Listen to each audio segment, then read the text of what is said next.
don't dismiss the past. Even if you're forward looking and you believe that purpose is leading you forward in ways that you choose and you have a lot of agency, part of that agency is figuring out what to do with your history and how to make the most of it.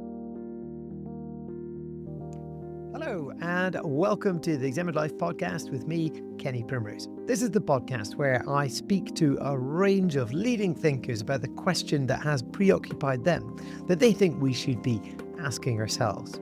So far in this series, I've had conversations on parenting, childhood, education and technology with some fascinating thinkers. Last week, Catherine Birbalsingh, and prior to that, Elam Sakatsas, Peter Gray and Michaeline Duclef. I'm delighted to be continuing this series by speaking to Professor of Psychology at Stanford University, William Damon. William Damon, or Bill as he goes by, has studied purpose for most of his life and been writing about it. I came across him first by reading his book a number of years ago, The Path to Purpose. I'm a sucker for books with big titles because I'd like to live a life that feels rich in purpose and meaning, and I think most of us would. But what does that mean? How do we find our purpose, and how does it change across a lifespan? Well, today's conversation opens up some of those questions from Bill's insights from research and also from his own life. I found it a really interesting and helpful conversation, and I hope that you will too. I'm going to leave it there just now, but I will make my usual plea that if you're enjoying this, do please share it with others. I hope you enjoy listening to the show, and I'll close with some notes about what's coming up at the end of this conversation. I'm delighted to be connecting with you today, Bill. You are a psychologist who's studied morality, personal development, how we become the adults we are, and the search for purpose. So I hope we're going to explore some of the themes that have been part of your life and work, but I wonder if we could begin by diving into the question that you think we should be asking ourselves. Sure. The question goes as this: is the way that you are spending your time these days reflective of your ultimate goals in life?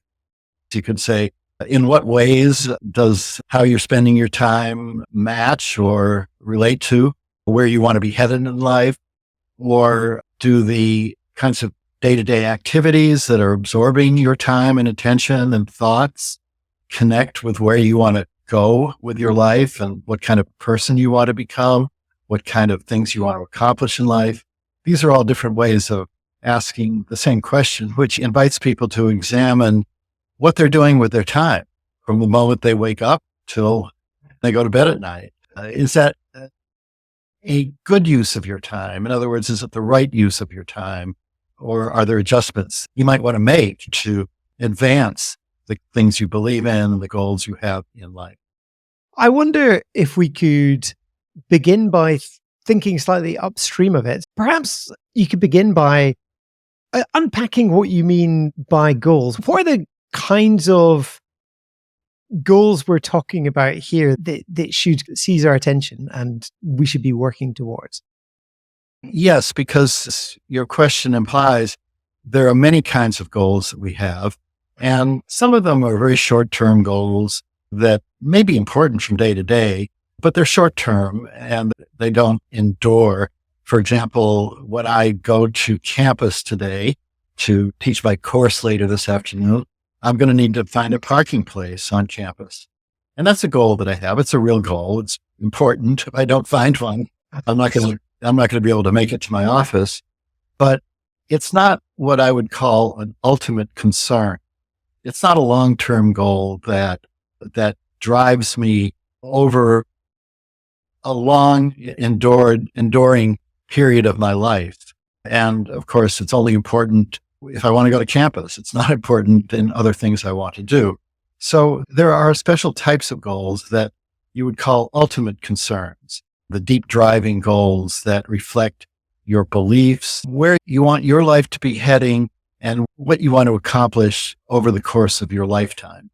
There is a relationship between these short-term goals, like finding a parking place, and the longer-term goals, because the short-term goals help you get to the longer-term goals, and they're necessary. Finding a parking place would be one trivial example, but even taking a job to earn enough money to keep a roof over your head or keep food on the table.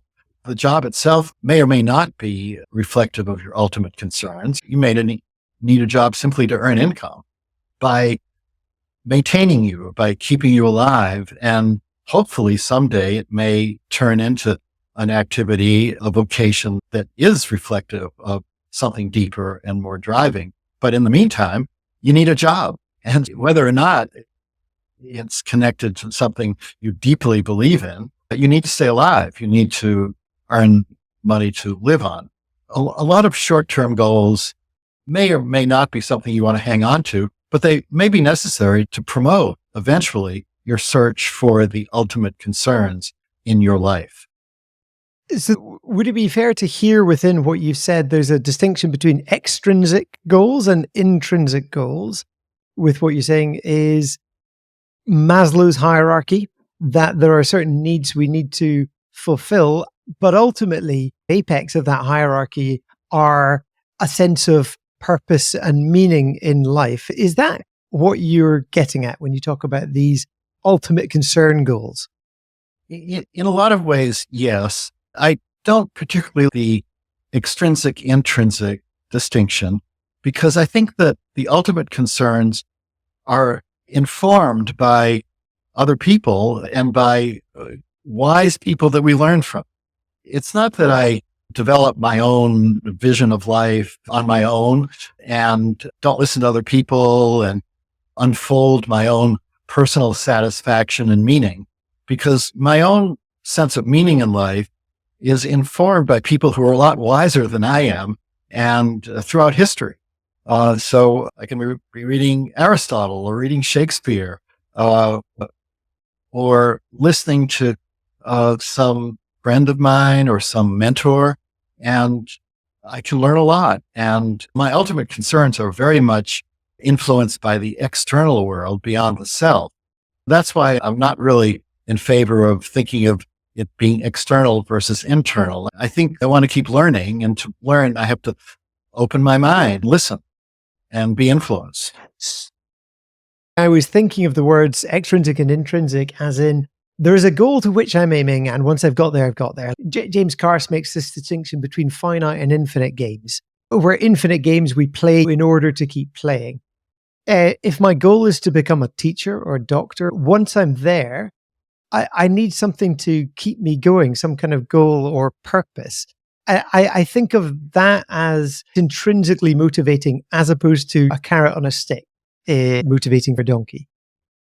Sure. Let's talk a little bit about purpose, because I think that's a key concept that I've spent a lot of my life studying, writing about. I do think that the idea of purpose explains a lot of what we're talking about, which is how people can organize their lives around something that they believe in and something that continues to inspire them and give them meaning and satisfaction in life. And let me just give you a quick definition of purpose. I think that'll clarify my view of all the things we're talking about, including intrinsic, extrinsic, Maslow, to the extent that his work is valuable.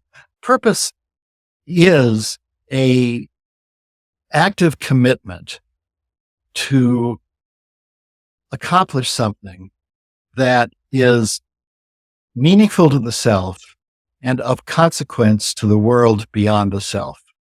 The high points of the definition are that, first of all, it's a commitment. It's something you stick with. It's not a one-shot deal. It's broader than any particular action. So you can do a lot of activity and actions that are valuable, but they're not purposes. For example, if you're riding your bike and you notice that you're passing a river and you notice a child fall in the river and you jump in the river to save the child, that's a wonderful, heroic thing to do, but it's not a purpose in life, because you don't organize your life around it unless you sit by the river all day watching for children falling in.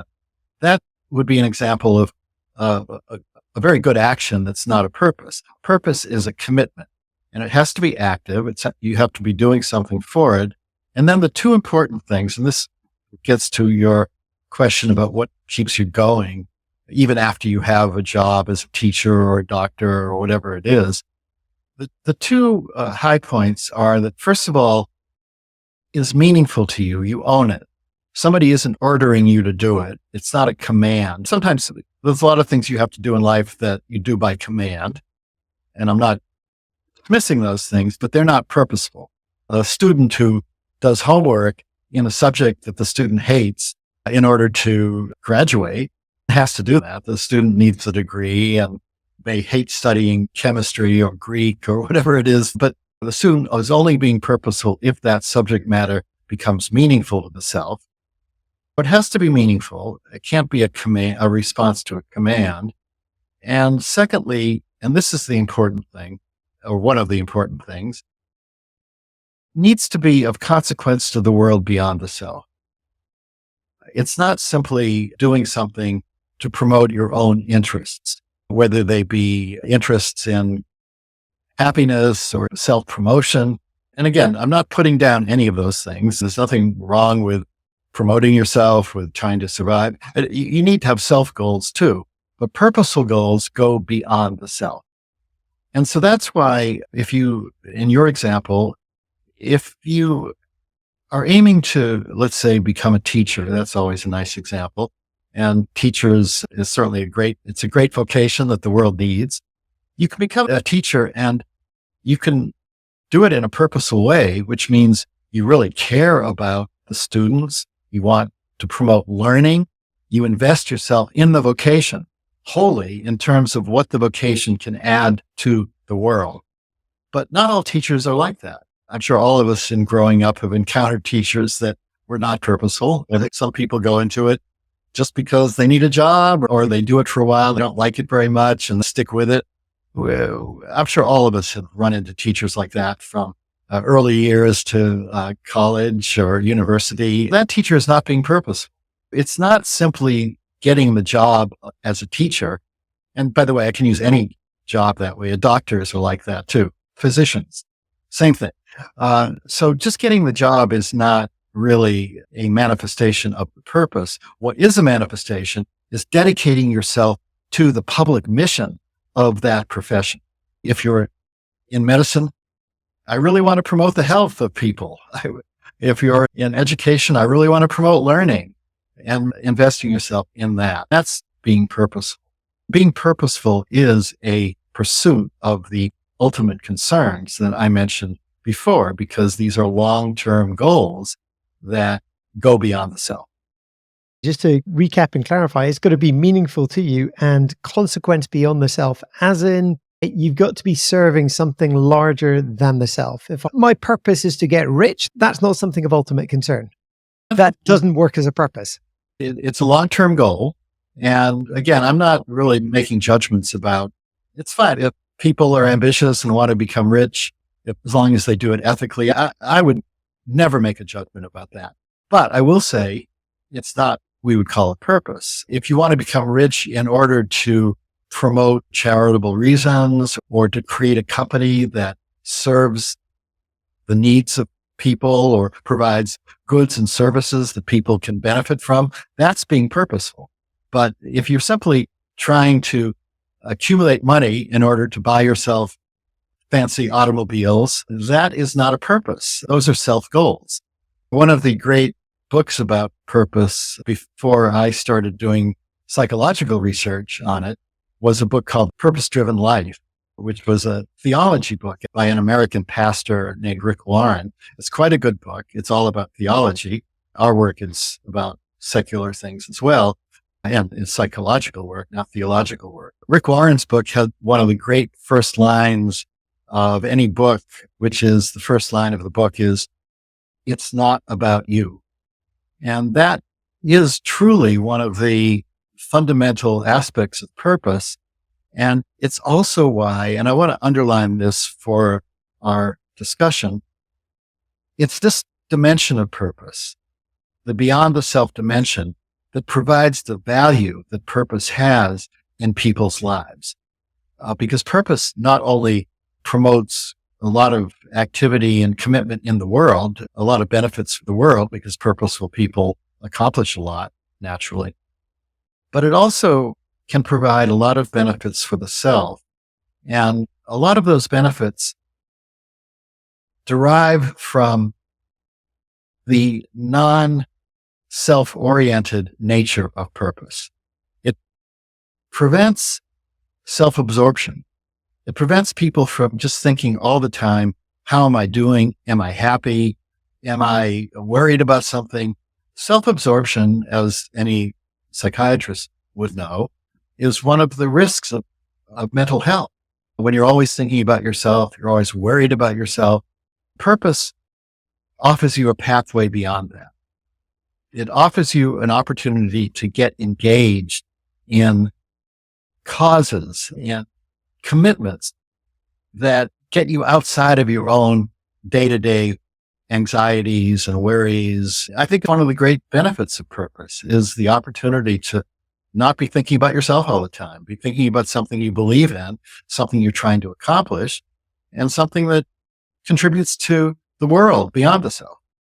That's really helpful, Bill. Thank you. The way you talk about purpose, it's like a nutrient for the mind, but there are certain things that we pursue that can do the opposite, especially if they focus us inward. Like, I think maybe we can talk about this shortly. It's what smartphones and social media and a lot of technology is doing to us. It's perhaps part of the reason that there's a kind of mental health crisis, is there's such an inward focus.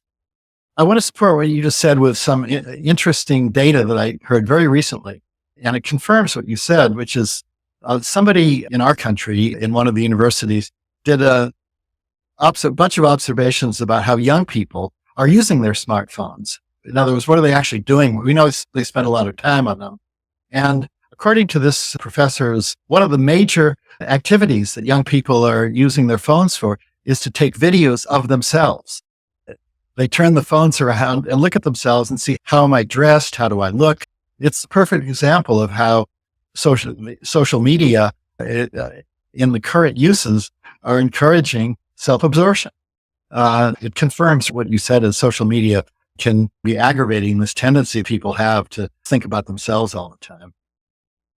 It's definitely a strand of the argument from Jonathan Haidt on why we're also the anxious generation. His new book, why we're also wound up and unhappy, is partly because it makes us look inward. As you point out, you've got a camera that faces you now. So it's not about taking photos of the world around you. Someone you mentioned in your book a few times, I'm thinking about the path to purpose, that is Viktor Frankl, who I think said that when we pursue money, sex, and power, we'll never have enough of them. There's always a sense that we need more to satisfy us. But I think he said giving yourself over to moral good, spiritual good, creative good, relational good, those are all ends in themselves. It sounds like there's something in what you say about a purpose of ultimate concern, that it's an end in itself. Does that sound?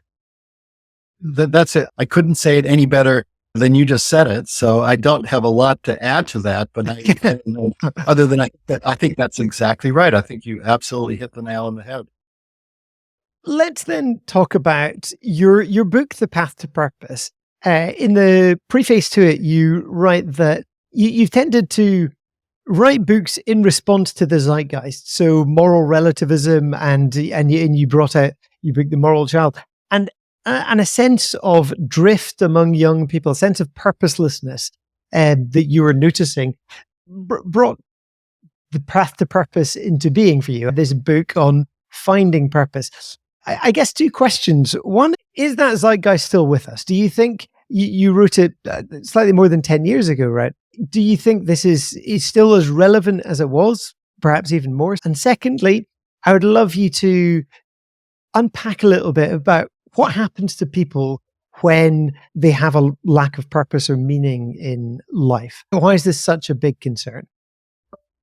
You mentioned the word drift. Drifting is one of the problems that I noticed almost 10 or 15 years ago when I wrote The Path to Purpose, and it's still a problem. I want to be clear that I'm not talking about the whole population.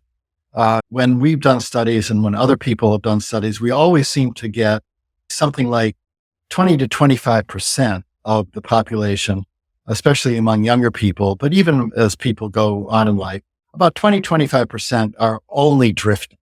It's not talking about 100% of people. There are obviously very purposeful people around.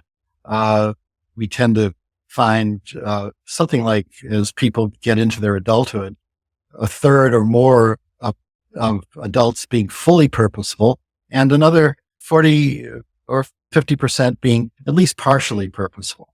So a lot of the population is either purposeful or at least looking for purpose or partially purposeful. But the 20-25% who are, quote, drifting, that's an important part of the population.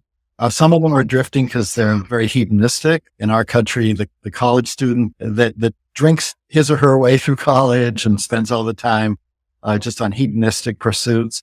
Some of them are just anxious, depressed, have given up. But whether it's a happy drift or a miserable drift, it's not leading them anywhere that they're going to want to go. And if you remember, that was my question at the outset when you asked me what question.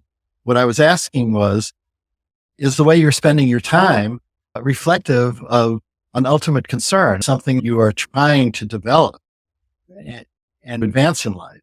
And if it's not, maybe you're at danger of drifting. And drifting, I think, is a developmental problem. You may get away with it for a while, but eventually you're very likely to look on your life and say, am I really wasting my life, or am I actually accomplishing something?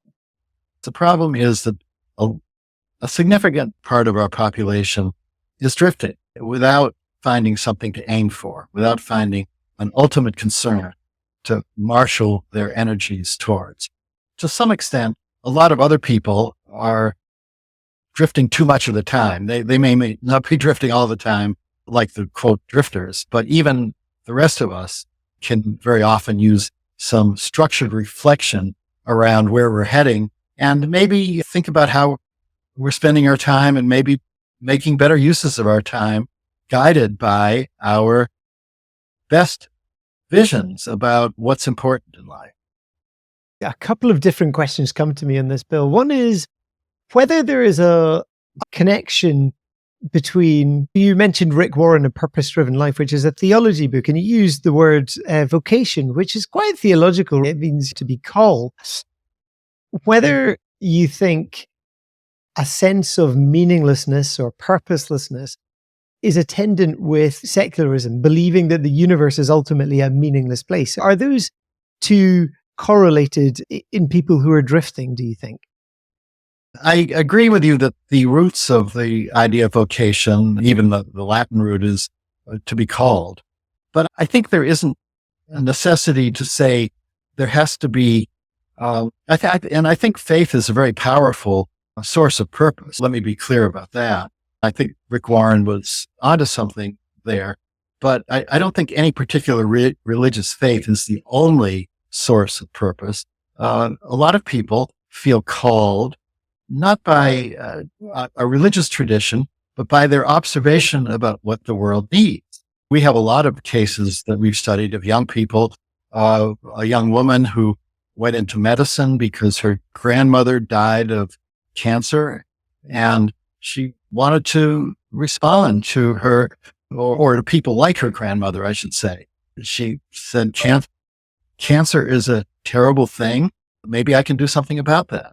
We have examples of that from a wide range of professions, people that go into teaching, people that go into business because they feel, I can develop a product that will help people communicate better or help provide food for people. So I think the sense of being called is a result of having some perception of something that the world needs or can benefit other people or can somehow improve life in some way. We haven't even mentioned the arts. One of our subjects became a passionate music composer because he felt that the scales being used in contemporary music, including jazz, were boring and they could be enlivened. That was an example that he felt called to improve jazz music. I think there are lots of ways that you can feel this sense of vocation. but it mostly comes from an observation of something you can do to improve the world, add to the world in some way. May I ask you, Bill, the study of purpose for you is academic. It's based in psychology. Is it also personal? Have you got a sense of purpose in your studies on purpose? Do you feel called towards doing this? And how would you articulate that as a vocation? Let me expand it, because I want to make sure that we all understand that purpose is not only connected to your job. Of course, when you feel vocation, you are purposeful. I have a family, children, and now grandchildren. And those folks were a large part of my purpose in life, to do the best I could to support them, to raise them, to educate them. My wife and I are deeply engaged in that. Even when your children move out, they still are a bit of a purpose to you, in the sense that you still want to support them. So there are lots of realms of purpose beyond work. Faith, the sense of serving a higher power, is another robust source of purpose. That there are lots of ways we engage in the world that we can be purposeful for. Life is long for those of us fortunate to live beyond childhood. And purposes come and go very often. Raising children is one example. When my children moved out of the home and have their own life, they're still purposes, but in much less direct, everyday sense. I don't believe in parenting in micromanaging my children's life once they're adults.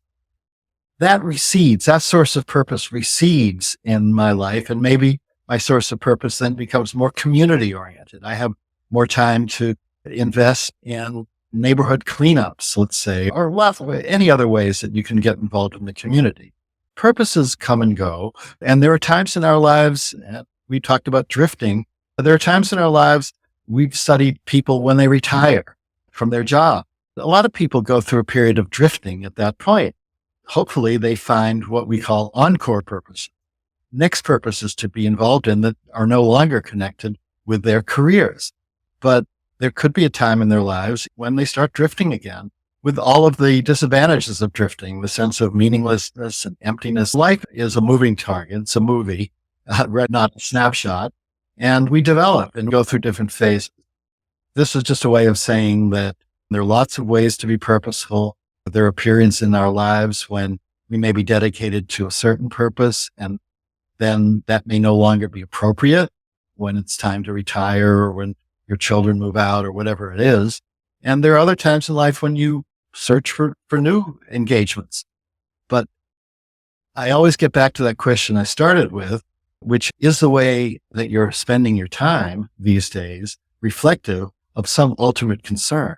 And there will be periods of time in your life when it's not, but that might be a good time for you to reflect on, gee, maybe I should examine this and not just drift, but actually employ my daily activities or reemploy them towards a ultimate concern that I believe in. Do you think we always know what is of ultimate concern to us? Thank you. That's a great question. And that gets back to something we talked about earlier, which is we are not alone in this world. Sometimes we are at a loss, but that's where we can open our eyes and ears and be inspired by other people who we admire. We may be inspired by somebody who writes about things in a way that moves us. We may be inspired by people we know or people in the public sphere. You can follow your instincts in that and learn from other people and help yourself form an ultimate concern. You don't have to invent this yourself. You can look around the world and say, are there things that people are doing that I admire that I could invest my time in? So you don't have to do it all by yourself. You talked about purposes coming and going through the course of your life. And this is something I've found written about by David Brooks in his book, The Second Mountain. I think he builds on Jung's idea of the life having essentially two acts, a second half where you commit to things bigger than yourself, and the first half where you're building a container, building a sense of who you are. It's a little bit more self-focused and ego-driven. Is this a pattern that you've noticed in your own life and in those around you and people you've studied? Does the gravitational pull of purpose shift through the course of a lifetime just because of the age we're at? It does for some people. I think that's a little simplistic. I think the distinguishing between these two strands is correct. In our research, we find that people who are very strong in their capacity to develop self goals that are sensible are also strong in their capacity to develop purposeful goals. These are more yin and yang working together rather than in opposition. And as for the sequential part of it, I have to say, I think David Brooks may be a little bit off base there, because we find that early in life, among adolescence is really when young people start thinking about their futures. We find that the young people that do best are synchronizing their focus on their own self, which has to do with identity, who I am. That's an Ericksonian notion, one of the main goals of adolescence. And that's very self-focused. Who am I? What kind of a person do I want to become? But they're synchronizing that with what they want to do for the world. There's the question of what they want to do for the world, which is a purposeful question, helps bolster the search for identity. Erickson wrote about this too. Right from the start, both things can and should be happening at the same time, not sequentially one after another. That said, we do find over the lifespan, people generally becoming more and more purposeful. So in adolescence or early adulthood, maybe 1 in 5 or 20% are fully purposeful. By midlife or later in life, it goes up into the 30s and 40%, with a lot of the rest being at least mostly or partially purposeful. There is some development towards purpose. And in that sense, you could say David Brooks has a point, but it's not quite as simplistic as one stage, one comes first and the other comes second. In the best of cases, and even in most cases, they both are happening at the same time and bolstering one another as development goes hand in hand. Self goals and other goals can and should develop at the same time. It sounds like as we become more purposeful, life takes on some coherence.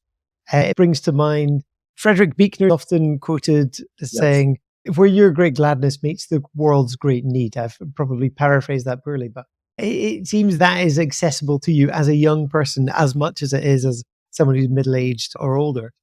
Young people, Aristotle wrote that youth is a time of idealism. So young people very much can be in tune with this. And in fact, they are. That is one of the things that inspires their search for meaning and self, who they are in life. That quote you offered, I quoted I wrote a little book before I wrote The Path to Purpose. I wrote a little book called Noble Purpose, which was filled with quotes from people about purpose, going all the way back to Aristotle and beyond. I wonder, as you talk about purpose changing over the lifespan, and in your most recent book with my father, you've written about James Butler's life review method. Is that something worth talking about in relation to this question we're exploring today? Is the way I'm spending my time in the service of my ultimate goals? Does the life review method help you do that? Oh, absolutely. Butler himself promoted it that way. I'll just give 3 or 4 sentences to explain the background of this. Was a discovery that was personally very important to me fairly late in my life. And the initial discovery had to do with my discovery of what actually happened to my father. I grew up without a father. After World War II, he never returned. I always assumed that he was killed in action, but turned out he wasn't. I discovered more and more about what happened to his life and what difference it made in my life. So as I explored records about what happened to him, I found out about what my early life was like and what it was really like growing up without a father and lots of other things. And all of that's in the book, and I won't go into it here. But the point here is that in my discoveries of where my life really began and what some of the important choice points that helped form me as a child and an adolescent, in the absence of my father, I began to understand more about choices that I made in adapting to what was a very difficult set of conditions, both economically. My father left my mother and I without financial support. And also, I didn't have the benefit of having a father to teach me all kinds of things. So I discovered things about myself that were strengths that I didn't know that I really had. I had a way of working out some of the regrets that I had in terms of understanding what some of those silver linings were. And all of this gave me material to look forward and say, in my future choices, how can I build on the strengths that I clearly demonstrated and on the interests that I had? And how can I also liberate myself from the remaining regrets I had of things that never happened because of things that were missing in my early life? This is exactly what Butler's Life Review is intended to do. It's intended to give you a positive, affirmative rear view on your past in order to prepare you for good choices about your future that build on those strengths, the things that you have found satisfying, the things that you have found redemptive. There's a lot of ideas about redemption and redeeming, and it's very liberating. The reason I call the book, just to give you an example, A Round of Golf with My Father, I never met my father. I never had a round of golf with him. One of the regrets that I'd had when I discovered about him was that it turns out he was a great golfer. And I love golf, but I am very far from a great golfer. So I started to resent. I said, why couldn't this guy have come around and taught me how to play golf? I had to liberate myself from that resentment. So what I did, and this was a psychological exercise, and it was purposeful in its own way, as I discovered my father's family late in life, this was a revelation. One of my new cousins found an old set of my father's golf clubs. In that golf bag was a scorecard from his youth playing at a country club in Massachusetts. I went to the country club. They let me on the course to play a round. I pretended in my mind that he was playing with me as I played against his scorecard. And I can tell you that it was a very liberating experience. It was redemptive. I found things about him that I admired. It was a beautiful day, and I felt the joy of being out there and reconciling myself to his absence, and even forgiving him in some ways for abandoning my mother and me, and trying to understand why, as a young man, he felt that he could do that. That was an example of going back in the past, finding out ways that I had not resolved certain things, and moving through it, moving on with my life. In my book, Round of Golf with My Father, I quote William Faulkner, an American writer, who had a wonderful line in one of his plays, which is that the past is not dead. It is not even past. And that really was the point that I got to, which is that I learned from my professional writing. Don't dismiss the past, even if you're forward looking and you believe that purpose is leading you forward in ways that you choose and you have a lot of agency. Part of that agency is figuring out what to do with your history and how to make the most of it. Thank you for sharing that, Bill. It sounds very redemptive and it's a beautiful story. It sounds very therapeutic as a way of coming to terms with the way that past is sedimented into the present. It isn't, as Faulkner says, even past. I've got a few questions. They stray a little bit from where we've been. I'm interested in the meaning crisis. So this is spoken about broadly, whether it really is a kind of crisis of purpose, and related to that, whether purpose has a lot to do with belonging. What I'm thinking of is kind of Robert Putnam's book, Bowling Alone, his point that communities are atomized and falling apart in some ways. And in those cohesive communities, there is, it seems to me, far less sense of drift psychologically. People. So I wonder, could you speak into that? Has belonging got anything to do with purpose? Actually, you anticipated one of the things that we discovered as we followed young people who became purposeful because they discovered causes or activities that they believed in. They very often started joining groups or galvanizing people around them. Some of them became leaders. Even very shy, not very well adjusted young people became socially quite popular and have very much a sense that they now were part of some group or even leaders of some group that shared interests. Empirically, in our studies of young people, we found exactly the relationship that you just suggested, which is the relationship between purpose and a sense of belonging. And of course, in terms of society as a whole, I think there are periods in every society where there are national purposes that bring people together. Of course, war is one. If your country is attacked, people tend to pull together. And even though it's an awful situation to be in and nobody would choose to be at war, that is one of the silver linings, is that there is a sense, I know from people that have written about the greatest generation in the United States during World War II, there was definitely this sense of national purpose. And even during economic hardships, social scientists that have looked at the Great Depression back in the 1930s in our country and all over the world, a lot of families shared purpose just by struggling to survive economically. There are, in fact, periods of societies where natural purposes arise, and then there are periods where nothing big is happening that is drawing people together for any national reason. And during those periods, people have to create systems of meaning that create those bonds and that sense of belonging. The world isn't doing it for you through some catastrophe. So you need to find other ways of pulling together and sharing our lot as humans in this world.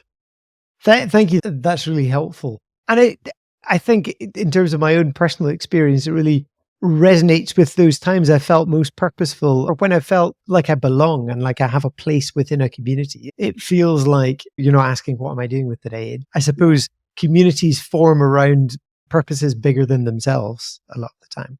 How would you articulate your own purpose, Bill? Is there something that comes to mind for you there? Is it the kind of thing that you can speak about? Fairly early in my life, I had some experiences that surprised me in how they made me feel. They made me feel that I was dedicated to something and I wasn't even looking for it naturally. And my own personal experience was I started writing for my school newspaper as a ninth grader, which means I was about 14 years old at the time. I was interested in sports and I was a terrible writer at that time. So I got assigned the most unimportant sports games in our school, which tended to be junior varsity soccer, actually, because nobody in America in those days played soccer. I would go to these and cover them for the newspaper. And I wrote about some interesting events that went a little beyond the game, about some of the teams we played against and some of the children who came from Europe and were better soccer players and that kind of thing. I noticed that my friends would read these articles and say, that was a really interesting story you did. So I did research as a third-rate sports writer. I went to the games, wrote about it. It would add to people's lives. It would give information that people found interesting. And that set me off at an early age on a long course of doing what I have done for my entire life, which is becoming a scientific researcher in psychological science, doing studies, making observations, and writing about it in a way that I hope is helpful to people's lives, to educators who are using my writings to help educate young people, or even not just young people. Some of my work is used in lifelong learning and professional education. And all of that really started with my own very incompetent efforts as a sports writer when I was 14 years old. But that is how it happens. It happens gradually, sometimes by accident, somebody discovering, gee, I'm actually adding something to the world by doing this activity, and I want to become better at it.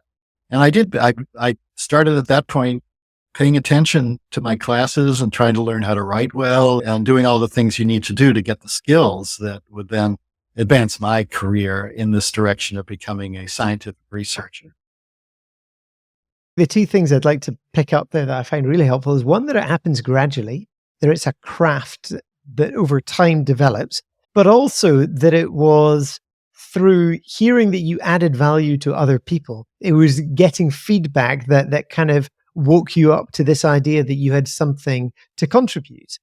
feedback is a really important part of the process when we're trying to discern what might be a purposeful way to spend our time. Like, what's working? Where am I adding value?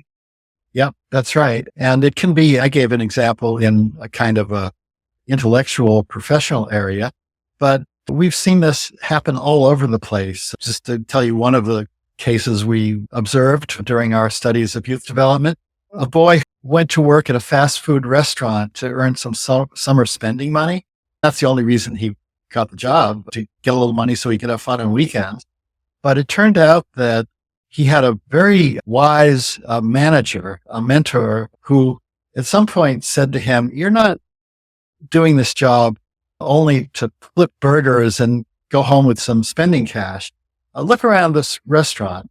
You'll see people come in with their families, and these are people who have hard lives in a lot of cases. This meal that they're having may be the high point of their day. They're coming in and they have their children with them. Maybe there are little toys in the restaurant boxes that we're serving them. Your job is not just to give them a burger, but to put a smile in their face, to bring something to their day that they haven't had a chance to have with their families." And the boy said after that summer of working, his whole attitude towards work changed. He understood how even working at the most basic level job can be a noble calling. It's true that any job you have that sense of service with, that you're actually serving and you're accomplishing something and you're doing a good job and putting a smile on people's faces, to say it figuratively, that is joyful. It's a purpose. It gives you fulfillment. So this applies across the range of human occupations. I love that. And I love particularly that you picked up on what changed this young lad's perspective was having a mentor. It makes me think we need to be looking for people we can help mentor, and also people who might be mentors to us. That's how a sense of purpose is passed down to some degree. Completely agree with that. Wonderful. I want to be respectful of your time, Bill. Do you mind if I just try and summarize a little bit of what we've been speaking about? Your question was, how am I spending my time in a way that is reflective of my ultimate goals, my purpose? And we've gone into purpose as this morally motivated ultimate concern, something that takes you out of yourself, and it leads to flourishing of yourself as well as those you're benefiting through serving this purpose.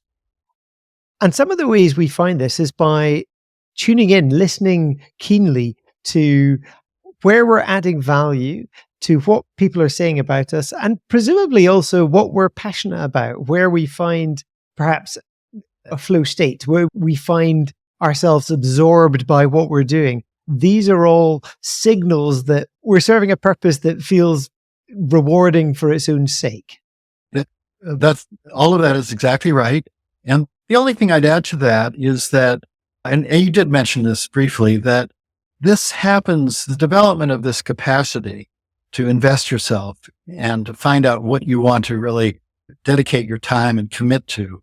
You mentioned that it happens gradually, and that's something I'd underline. Of all the things I've studied in the field of child and adolescent development, purpose is probably the slowest growing capacity. Most of the skills kids or teenagers pick up by the end of adolescence pretty rapidly, but purpose takes a while. Not only does the development of purpose take a considerable amount of time, but there are a lot of false starts very often for a lot of people. They'll try something out. Perhaps they find out they're not really good enough at it to make a contribution. They may want to be a singer, but they can't quite hit all the right notes, or their timing isn't ideal. And so they're going to try something else. There's a lot of trial and error. There's a lot of discovery of what you're really capable of what you enjoy doing. There are people that want to be computer scientists because it looks great, but they find it pretty boring. So they're not going to stick with it. So they'll switch. Or people that want to be lawyers and they find out, oh my God, learning all these laws and codes more than I really want to invest my time in. So they'll switch. There's a lot of false starts, a lot of experimentation, but the important thing is forward movement, that you're learning from those experiments, that you've learned something about yourself, what the world needs, what you're good at, what you're interested in. And as long as there's that sense that I'm going to stick with it, I'm going to keep my search going, I've learned something more, that's fine. It doesn't matter how long it takes. I always tell this to parents and teachers who say, my 22-year-old seems to be drifting, doesn't have a sense of purpose. I said, there's no time limit on any of this. As long as the person isn't discouraged, hasn't given up, hasn't thrown their hands up and said, I'll never find anything meaningful in my life. That's the only danger sign, not how long it takes or how many attempts you've made. It's an ongoing search. Sometimes you have to switch directions, but as long as there's a sense of forward movement. I'm aware we're almost out of time, but I would love to have asked you about whether, now that we don't have so many cultural rites of passage that move you into adulthood, those moments seem to me helpful at taking on responsibility and then finding purpose. I'm glad you said that, because I'll make one quick comment about that, which is, as you're suggesting, the world is a much more complicated place than it's been in the past. In the past, there have been relatively fewer choices. There have been built-in initiation rites, transition points, all of that helps structure a young person's search. And a lot of that has been disbanded as the world's developed lots of different kinds of occupations, lots of different pathways. So it's hard for young people and complicated. And that's partly why it takes so long. That's why people shouldn't be so nervous about, is my child or my student getting there quickly enough? It's not the speed. Is this young person still trying, still looking, and learning something from the search? That's a really helpful framing. Bill, thank you so much for your time today. I found it really interesting, and I loved hearing your own story of finding your purpose and your life review. It's inspired me. I'm still looking for a sense of purpose. I think I've found bits of it. I think I've got a kind of a compass rather than a map. That's a great place to be. Keep at it. Cool. Thank you very much, Bill. I hope your class today goes really well. Thank you. This was a joy and a pleasure. Thank you, Kenny. I enjoyed talking to you. Well, I hope you enjoyed listening to that episode with Bill Damon. I think whatever age and stage you find yourself at in life, what seems key is that a sense of purpose is integral to a life well lived, and that those purposes shift over the course of a lifetime. I was particularly heartened that purpose is something that can be discerned kind of gradually over time, and other people can help us with that. No doubt we can help other people with that too. I've always been slightly disturbed to meet people who just intrinsically knew what they wanted to do, what their sense of purpose was, because it's never really been that way for me. Next episode is going to be with Ruth Taylor, and we're going to be discussing values. Ruth is fascinating, has done a lot of deep thinking on values, how they shape our lives, how they shape our culture, and it was a real joy to speak to her. I'm going to be dropping that episode in 2 weeks' time. Next week, it's half term. I head for the Highlands with my family and a tent, and hopefully some other camping equipment. And we'll return to you in a couple of weeks with a new conversation. I'll leave you with a clip from the forthcoming episode with Ruth Taylor. Thank you for listening, and as ever, do please like, share, comment, get in touch if you like, and help other people find the podcast. Thank you. We are constantly being told that what we should be valuing is what we call extrinsic values. Values that require some sort of external approval or reward. So wealth, status, image, power, etc. And it does not feel good to us. Some people do place lots of importance on extrinsic values, and fair enough. We're all human, and the beauty of humanity is its complexity. But I think what I meant about conjecture is, to me personally, really feel that at the heart of our global mental health crisis is something to do with a culture that is leading us in a direction that maybe we do not intuitively, inherently feel is one that will make us happy and give us good lives and let us live in community with one another and in the incredibly, amazingly beautiful, intricate world in which we are a part. And that for me feels just immensely sad. It's tragic. That is the kind of fallout of a capitalist, neoliberal, separatist world that we've made.